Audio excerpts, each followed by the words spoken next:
Today we're looking at Unit 8, Notes number 3, Johnson's Great Society. LBJ, the new president. Lyndon Baines Johnson, also known as LBJ, would be sworn in as president on Air Force One on the flight home from Washington, D.C. And so here's a picture of them on Air Force One. You can see Mrs. Kennedy is still in the same clothes that she was in during the assassination.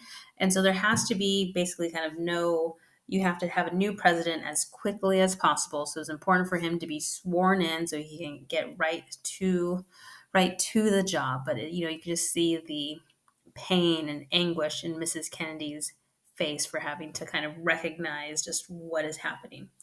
So LBJ had a long history in politics. He was from Texas and entered politics in 1937 to fill a vacant seat in the U.S. House of Representatives.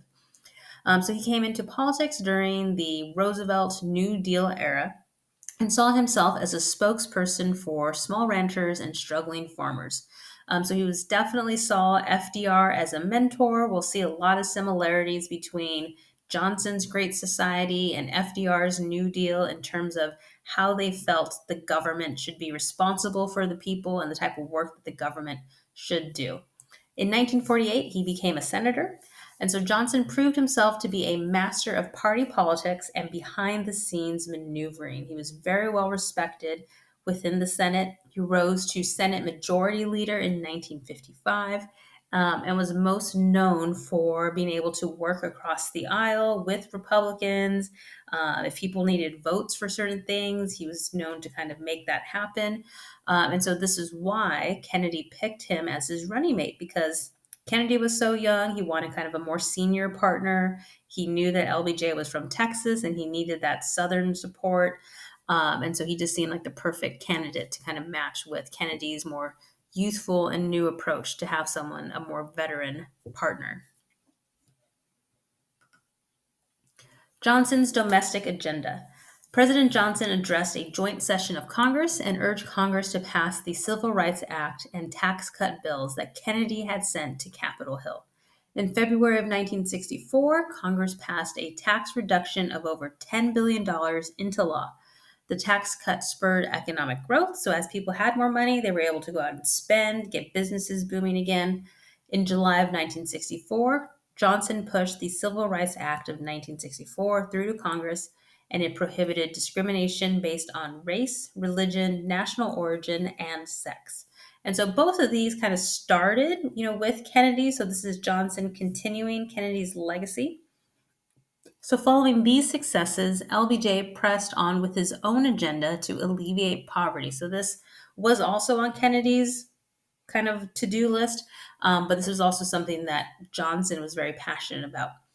He proposed sweeping legislation designed to help Americans on the outskirts of hope. In August of 1964, Congress enacted the Economic Opportunity Act, the EOA, approving nearly $1 billion for youth programs, anti poverty measures, small business loans, and job training.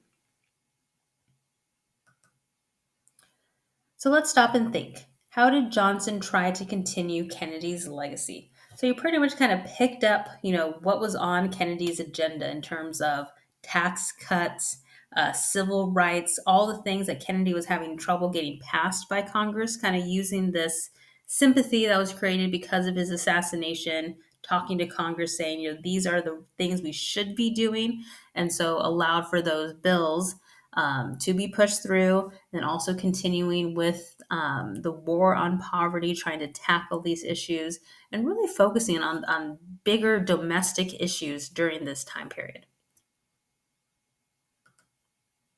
Building the Great Society. In May of 1964, Johnson summed up his vision for America in a phrase, the Great Society. LBJ outlined a program that would end poverty and racial injustice. In his mind, it would eventually create not only a higher standard of living and equal opportunity, but also promote a richer quality of life for all. So this is the very much so optimistic point of view for him, wanting, all things to be great for all Americans, regardless of, where you are, bringing up quality of life for everyone. By the time that Johnson left the White House in 1969, Congress had passed 206 of his measures. LBJ personally led the battle to get most of them passed.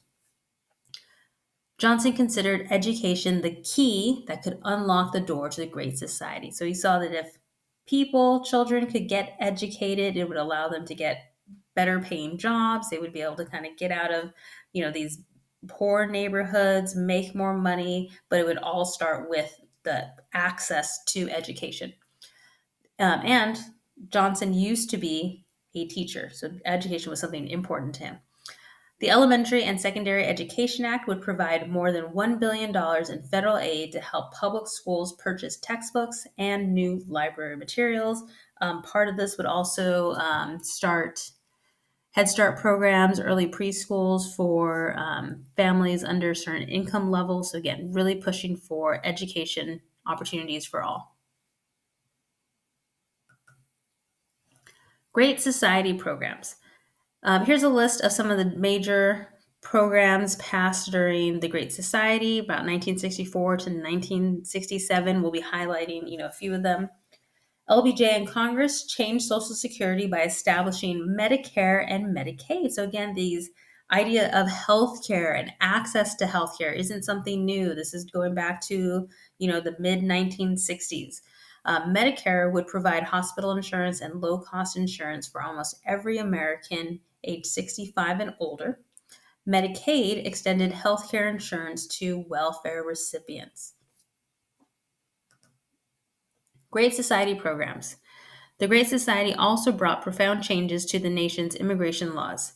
The Immigration Act of 1965 opened the door to many non-European immigrants to settle in the United States by ending quotas based on nationality. The Water Act of 1965 required states to clean up rivers. Johnson also called on the government to search out the worst chemical polluters.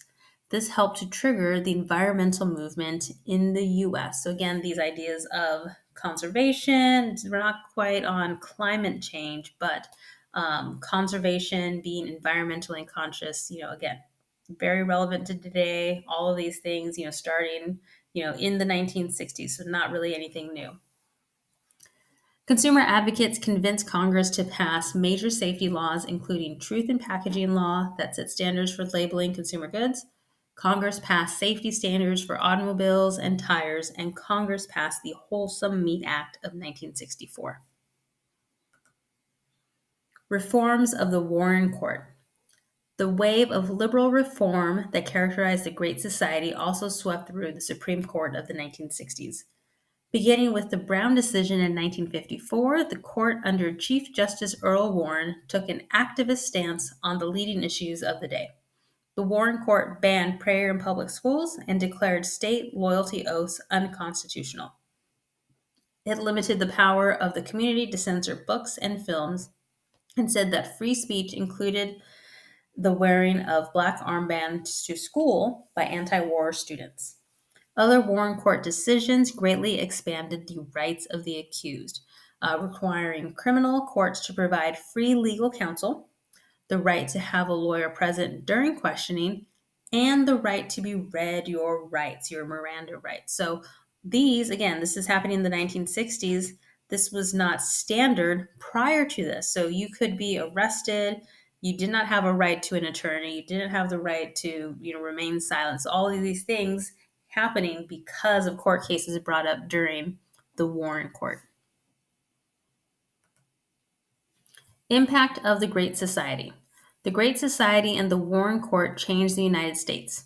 No president in the post-World War II era extended the power of the federal government more than Lyndon Johnson. The optimism of the Johnson presidency fueled an activist era in all three branches of the government for at least the next few years. The war on poverty did help. The number of poor people fell from 21% in 1962 to 11% in 1973. Johnson's massive tax cuts spurred the economy, but funding the Great Society contributed to a growing budget deficit. A conservative backlash began to take shape as a new group of Republican leaders rose to power. The increase of communist forces in Vietnam also began to overshadow the goals of the Great Society. And we'll start to look at the war in Vietnam next week. So, what was the lasting legacy of the Great Society? So we see that the federal government, the power of the federal government grows, but also the responsibility of the federal government in terms of, how much the federal government is responsible for helping people in education and safety. We also see Johnson's legacy in terms of being an environmentalist, kind of being an activist in a lot of these ways. And then we see a lot of lasting impact from the Great Society, programs like Medicaid and Medicare that are still around today. So you want to make sure you finish up your key terms, go back and review your notes.